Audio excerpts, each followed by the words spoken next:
The Iliad by Homer.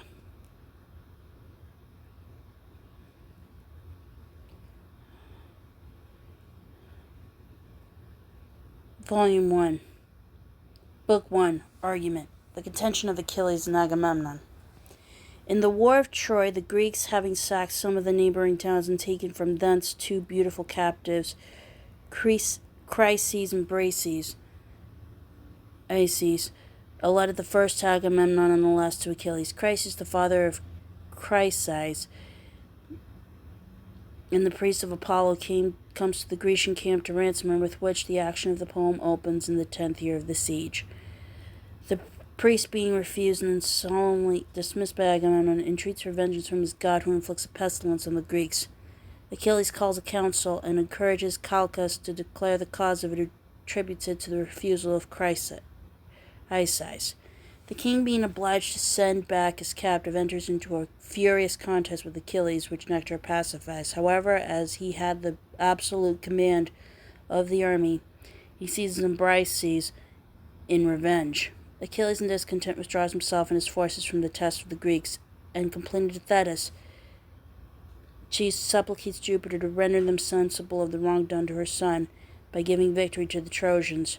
Jupiter, granting her suit, incenses Juno, between whom the debate runs high till they are reconciled by the address of Vulcan.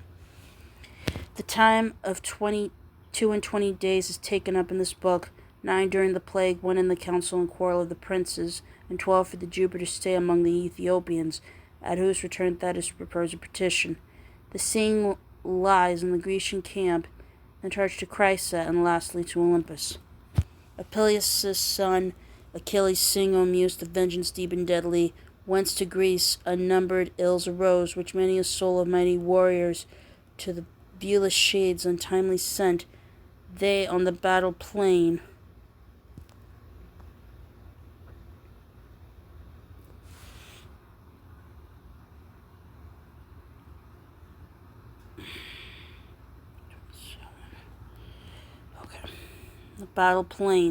unburied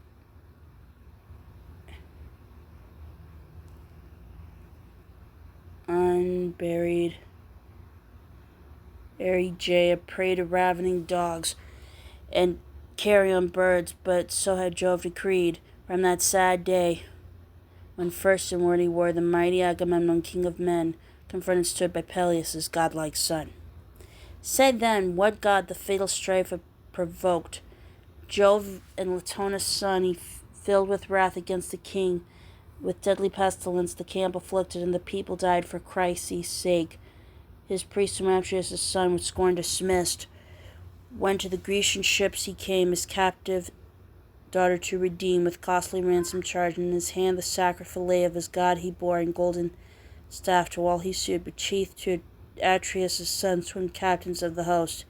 Ye sons of Atreus, and ye well-grieved Greeks, may the great gods who on Olympus dwell grant you yon hostile city to destroy, and home return in safety. But my child restore, I pray, her proffered ransom take, and in his priest the Lord of light revere.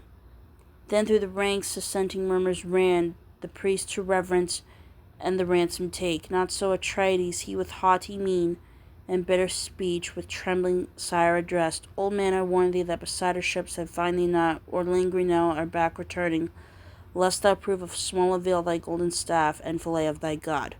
Her I release not till her youth be fled. Within my walls in Argos, far from home, her lot is cast, domestic cares to ply, and share a master's bed for thee begun. Incense me not, lest ill betide thee now. He said. The old man trembled and obeyed.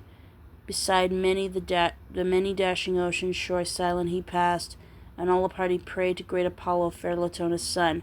Hear me, God of the silver bow, whose care Chrysis surrounds, and Celia's lovely veil, whose sovereign sway o'er Tenedos extends. O Smintheus, hear, if e'er my offered gifts found favor in thy sight, if e'er to thee I burnt the fat of bulls and choicest goats, grant me this boon, upon the Grecian host lend thine unerring darts, avenge my tears. Thus as he prayed, his prayer Apollo heard. Along Olympus heights he passed, his heart burning with wrath.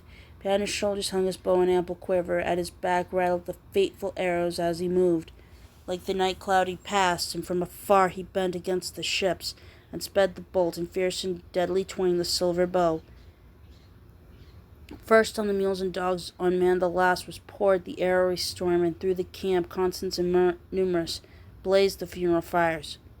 9 days the heavenly archer on the troops hurled his dread shafts. The 10th, the assembled Greeks Achilles called to council, so inspired by Juno, a white-armed goddess who beheld with pitying eyes the wasting hosts of Greece. When all were met and closely thronged around, rose the swift-footed chief, and thus began: Great son of Atreus, to my mind there seems, if we would escape from death, one only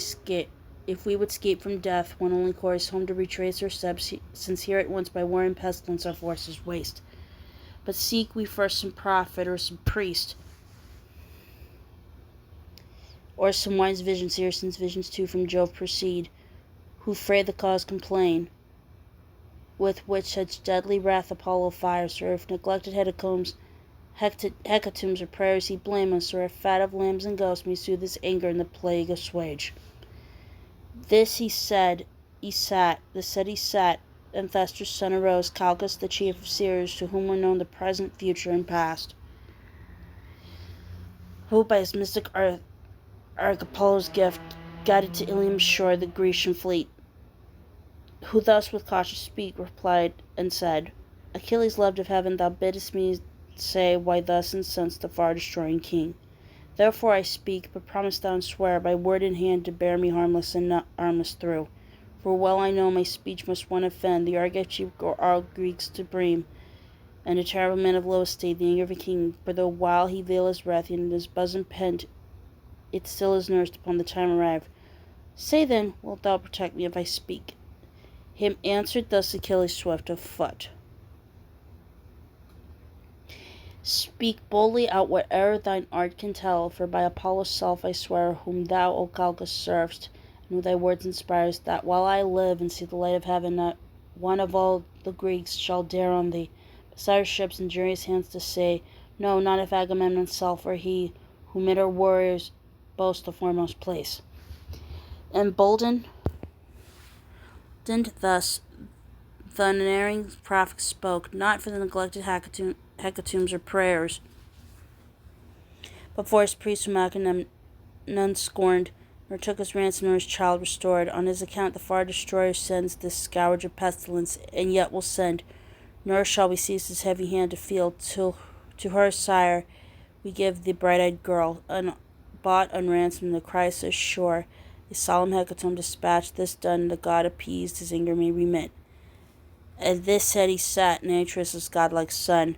The mighty monarch Agamemnon rose, his dark soul filled with fury, and his eyes flashing like flames of fire. On Calchas first with withering glance he cast, and thus he spoke: Prophet of ill, never speaks to me but words of evil omen, for thy soul delights to augur ill, but aught of good thou never hast promised nor performed.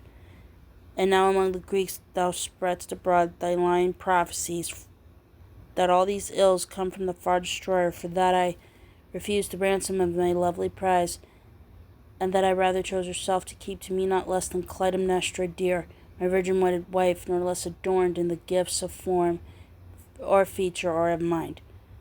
Yet if it must he so, I give her back. I wish my people's safety, not their death, but speak me out forthwith some other spoil, lest empty-handed I alone appear of all the Greeks, for this would ill beseem, and how I lose my presence share ye see. To whom Achilles, swift of foot, replied: Haughtiest of men and greediest of the prey, how shall our valiant Greeks for thee seek out some other spoil? No common fund have we of hoarded treasures. What our arms have won from captured towns has already been shared, for we can now resume the apportioned spoil. Restore the mad, obedient to the god, and if heaven will that we the strong-built walls of Troy should raise, our warriors will to thee of threefold, fourfold recompense assign. To whom the monarch Agamemnon thus: Think not, Achilles, valiant though thou art in fight, and godlike, to defraud me thus. Thou shalt not so persuade me nor o'erreach. Think'st thou to keep thy portion of the spoil, while I with empty hands sit humbly down?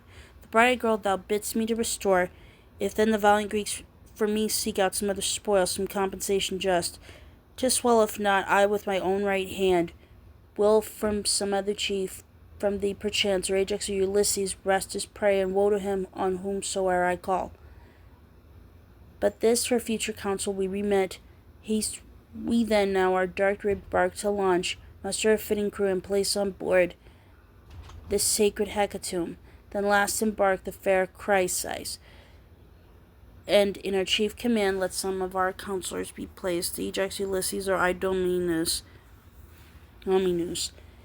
or thou, the most ambitious of them all, that so our rights may soothe the angry god. To whom Achilles thus with scornful glance, O clothed in shamelessness, O sordid soul, how canst thou hope that any Greek for thee will brave the toils of travel or of war? Well dost thou know that 'twas no feat of mine, but Atreus' brave sons that brought me here in arms.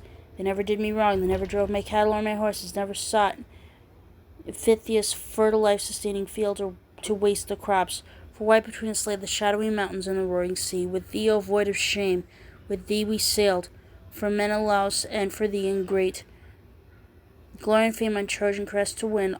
All this hast thou forgotten or despised, and threatenest now to wrest from me the prize I labored hard to win and Greeks bestowed. Nor does my portion ever equal thine.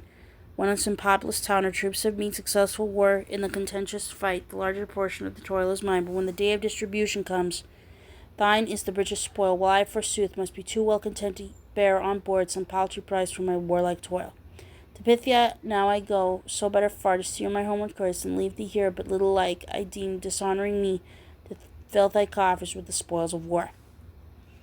Whom answered Agamemnon, king of men, Fly then, if such thy mind, I ask thee not on mine account to stay. Others there are will guard my honour and avenge my cause, and chief of all the Lord of counsel Jove. Of all the heaven-born kings thou art the man I hate the most, for thou delightest in naught but war and strife. Thy prowess I allow, yet this, remember, is the gift of heaven. Return them with thy vessels, if thou wilt, and with thy followers home, and lord it there over my myrmidons. I heed thee not. I care not for thy fury. Hear my threat. Since Phoebus wrests Chryseis from my arms, in mine own ship, and with mine own good crew, her I send forth, in her stead I mean, even from thy tent thyself, to bear thy prize, the fair Briseis, that henceforth thou know how far I am thy master, and that, taught by thine example, others too may fear to rival me and brave me to my face.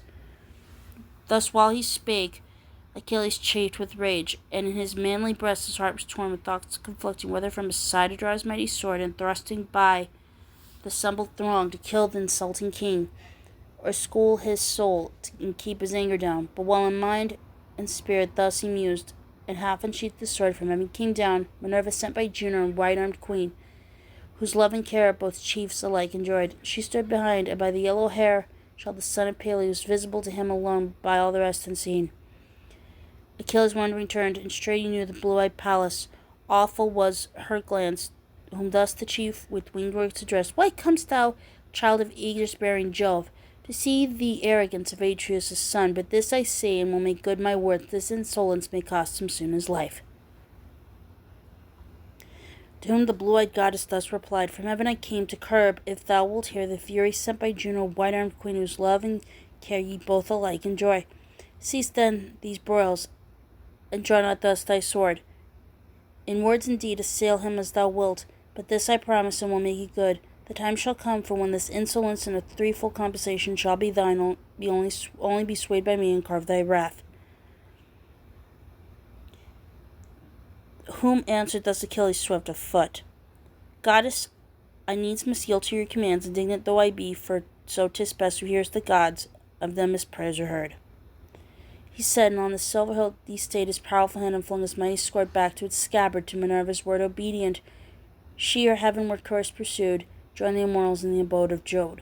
But Peleus' son, with undiminished wrath, Atrides thus with bitter words addressed, Thou sought with eye of dog and heart of deer, who never darest to lead in armed fight the assembled host, nor with the chosen few to man the secret ambush, for thou fearst to look on death, nor thou 'tis easier far, girt with thy troops, to plunder of his right, whoever may have ventured to oppose thy will, a tyrant king, because thou rulest over slaves, Were it not so, the insult were thy last. But this I say, and with an oath confirmed, by this my royal staff, which never more shall put forth leaf nor spray, since first it left upon the mountainside its parent stem, nor blossom more, since all around the axe hath loved both leaf and bark, and now 'tis borne emblem of justice by the sons of Greece, who guard the secret ministry of law before the face of Jove. A mighty oath, the time shall come, and all the sons of Greece shall mourn Achilles' loss, and thou the while, heart-rent, shalt be all impotent to aid,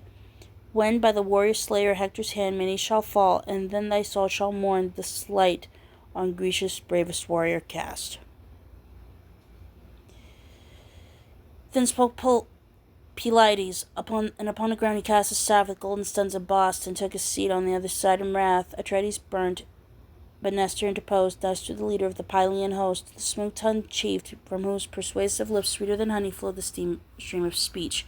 2 generations of the sons of men were him the past and gone, who with himself were born and bred on Pylos' lovely shore, and o'er the third he now held the royal sway. He thus with prudent words the chief addressed. Alas, alas, what grief is this for Greece! What joy for Priam and for Priam's sons! With exultation for the men of Troy, to hear a feud between you, of all the Greeks the first in council and the first in fight. Yet hear my words, I pray, in years at least. Ye both must yield to me, and in times past I lived with men, and they despised me not. Abler in counsel greater than yourselves, such men I never saw, and ne'er shall see, as Prometheus and Dryas, wise and brave, Xenius, Exadius, godlike Polypheme, and Theseus, Aegis' more than mortal son, the mightiest they among the sons of men, the mightiest they and of the forest beasts, drove with the mightiest, and their rage subdued. Joined with them from distant lands, when Pylos' show I joined my forces, and their call obeyed. With them I played my part, with them not one would dare to fight of mortals now on earth. Yet they my counsels heard, my voice obeyed, and hear ye also, for my words are wise. Not thou great thou be, attempt to rob Achilles of his prize, but let him keep the spoil assigned to him by the sons of Greece. Nor thou, Pelides, with the monarchs strive in rivalry, for ne'er to sceptred king hath Jove such powers as to Atrides given, and valiant thou art, and goddess born, yet mightier he, for wider is his sway. Atrides, curb thy wrath, while I beseech Achilles to forbear, in whom the Greeks from adverse war their great defenders see. To whom the monarch Agamemnon thus: O father, full of wisdom are thy words, but this proud chief o'er all would domineer, or all he seeks to rule, or all to reign, to all to dictate, which I will not bear. Grant that the gods have given him warlike might, give they unbridled license to his tongue. Max. To whom Achilles, interrupting thus: Coward and slave indeed I might be deemed, could I submit to make thy word my law, to others thy command. Seek not to me to dictate, for I follow thee no more. But hear me speak, and ponder what I say. To the fair girl I fight not, since you chose to take away the prize yourselves bestowed. With thee or anyone, but the rest of my dark swift ship contains, against my will, on naught shalt thou unpunished lay thy hand. Make trial if thou wilt, that these may know thy life blood soon should wreak upon my spear. After this conflict, keen of angry speech, the chiefs arose, the assembly was dispersed. With his own followers and Menoetius' son, Achilles to his tents and ships withdrew, but Atreus' son launched a swift-sailing bark, with 20 rowers manned, and placed on board the sacred hecatomb. The last embarked the fair Chryseis, and in chief command lay Atreus' son, the swift Ulysses placed. They swiftly sped along the watery way. Next proclamation through the camp was made to purify the host, and in the sea, obedient to the word they purified, then to Apollo's solemn rites performed with faultless hecatombs of bulls and goats upon the margin of the watery waste, and wreathed in smoke the savor rose to heaven. The camp thus occupied, the king pursued his threatened plan of vengeance to his side, calling Talthybius and Eurybates, heralds and faithful followers. Thus he spoke: Haste to Achilles' tent, and in your hand back with you thence the fair Briseis bring. If he refuse to send her, I myself with a sufficient voice will bear her thence, which he may find perchance the worst for him. So spake the monarch with stern command. Dismissed them in reluctant steps, they passed along the margin of the watery waste, till to the tents and ships they came, where lay the warlike Myrmidons. Their chief they found sitting beside his tempered dark-ribbed ship. Achilles marked their coming, not well pleased. With troubled men and awestruck by the king, they stood, nor dared accost it, but himself divined their errand, and addressed them thus: Welcome, ye messengers of God to men. Heralds, apart in safety, but not with you, but with Atrides is my just defence, who for the fair Briseis sends you here. Go then, Patroclus, bring the maiden forth, and give her to their hands. But witness ye before the blessed gods and mortal men, in the face of that injurious king, when he shall need my arm from shameful rout to save his followers, blinded by his rage, he neither heeds experience of the past, nor scans the future, providing how best to guard his fleet from the eaten army from the foe. He spoke, obedient to his friend in chief. Patroclus led the fair Briseis forth, and gave her to their hands. They to the ships retraced their steps, and with them the fair girl reluctant went. Meanwhile Achilles, plunged in bitter grief from all the band apart, upon the margin of the hoary sea sat idly gazing on the dark blue waves, and to his goddess mother long he prayed, with outstretched hands, O thy mother, since thy son to earthly death by destiny is doomed. I might have hopped the thunderer and high Olympian Jove, with honour would have crowned my little space, but now disgrace is mine, since Agamemnon, the wide-ruling king, hath wrested from me, and still holds my prize. Weeping he spoke. His goddess mother heard, beside her aged father where she sat in the deep ocean caves, ascending quick through the dark waves like to a misty cloud. Beside her son she stood, and as he wept she gently touched him with her hand, and said, Why weeps my son, and whence is cause of grief? Speak out, that I may hear and share thy pain. To whom Achilles, swift of foot, replied, groaning, Thou know'st what boots to tell thee all. On Thebes we marched, Aetion's sacred town, and stormed the walls, and hither bore the spoil. The spoils were fairly by the sons of Greece apportioned out, and to Atrides Sarah, the beautiful daughter of old Chryses, fell. Chryses, Apollo's priest, to free his child, came to the encampment of the brass-clad Greeks. With costly ransom charged in his hand, the sacred fillet of his god he bore, and a golden staff. To all he stood chief, to Atreus' sons, twin captains of the host.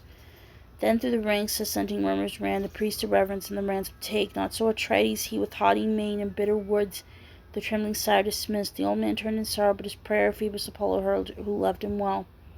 Against the Greeks he bent his fatal bow, and fast the people fell on every side throughout the camp, and the heavenly arrows flew. A skilful seer at length the cause revealed, why thus incensed the archer god. I then, the first, gave counsel to appease his wrath, whereat Atrides, full of fury, rose, and uttered threats which he hath now fulfilled. For Chryses' daughter to her native land, in the swift-sailing ship the keen-eyed Greeks have sent, with costly offerings to the god, but her assigned me by the sons of Greece, Briseis' fair daughter.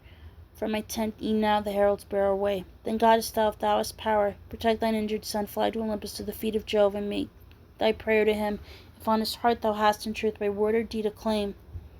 For I remember my father's house, I've oft heard of thee boast, how thou alone, of all the immortals, Saturn's cloud-girt son, didst shield from foul disgrace, when all the rest, Juno and Neptune and Minerva joined, with chains to bind him. Then, O goddess, thou didst set him free, invoking to his aid him of the 100 arms, while Briareus the immortal gods and men Aegean call. He, mightier than his father, took a seat by Saturn's side in pride of conscious strength.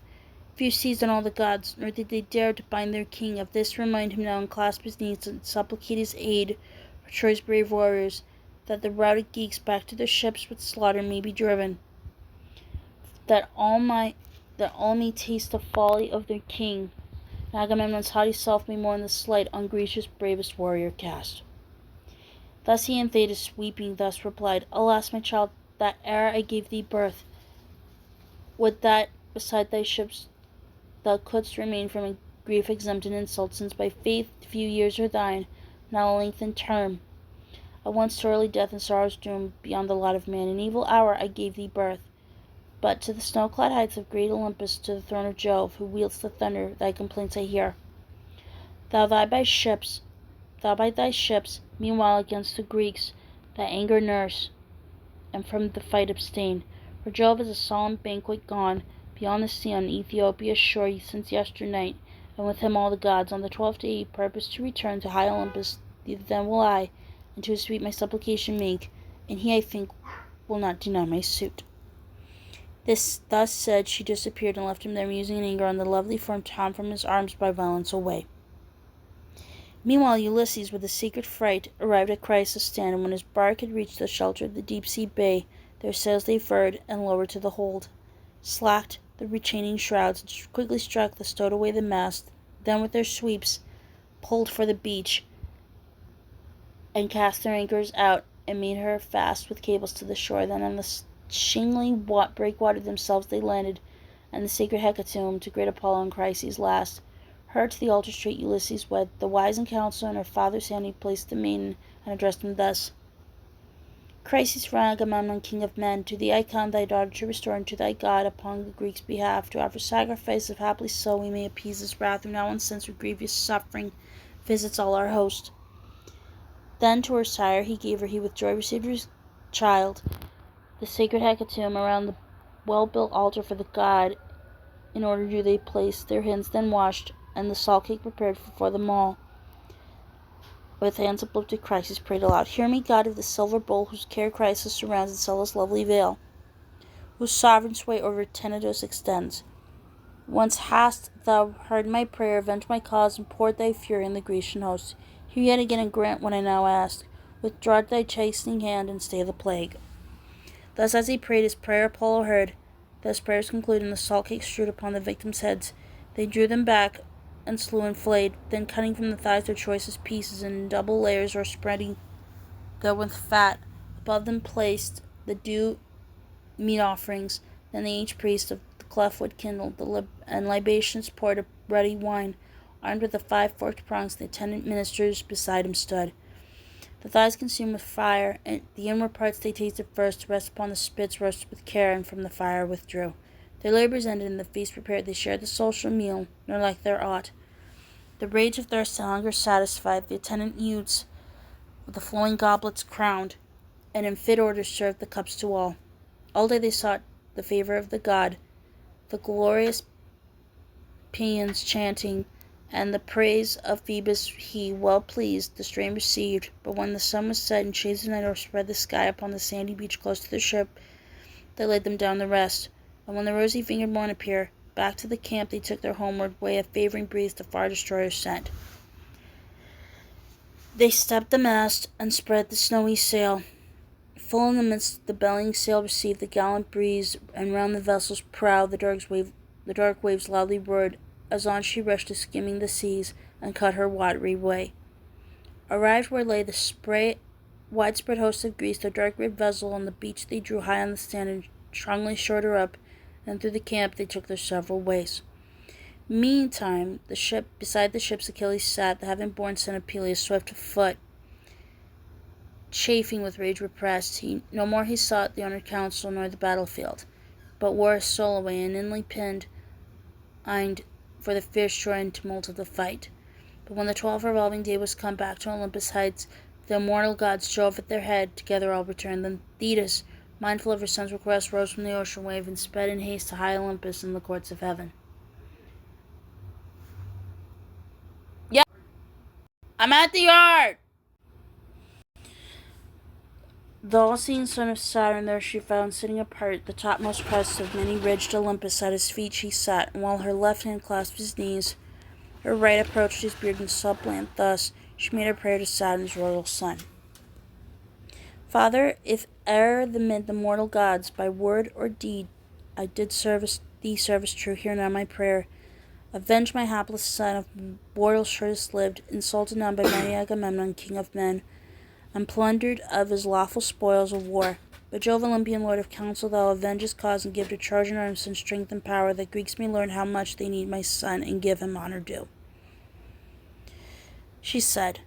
The cloud compeller answered not, but silent sat. Then Thetis clasped his knees and hung about him, and her suit renewed.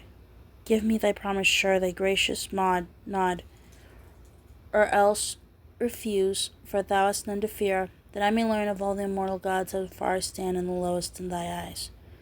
Then much disturbed, the cloud compeller spoke. Sour work thou makest, in bidding me oppose my will to Juno's, when her bitter words assail me, for full oft amid the gods she taunts me that I aid the Trojan cause. But thou return, that Juno see thee not, and lead me to the furtherance of thy suit, lo to confirm thy faith, I nod my head. Well among the mortal gods is known the solemn import of that pledge for me. And ne'er my promise shall deceive or fail or be recalled, if with a nod confirmed. He said and nodded with his shadowy brows, waved on the immortal head the ambrosial locks, and all Olympus trembled at his nod. They parted thus from bright Olympus heights. The goddess hasted to her ocean caves, Jove to his palace. At his entrance all rose from their seats at once, not one presumed to wait his coming, but advanced to meet. Then on his throne he sat, but not unmarked of Juno's eye had been the council held in secret of the silver-footed queen, the daughter of the age-old ocean god, and with sharp words she thus addressed her lord. Yes. Tell me, deceiver, who was she with whom thou late heldst counsel?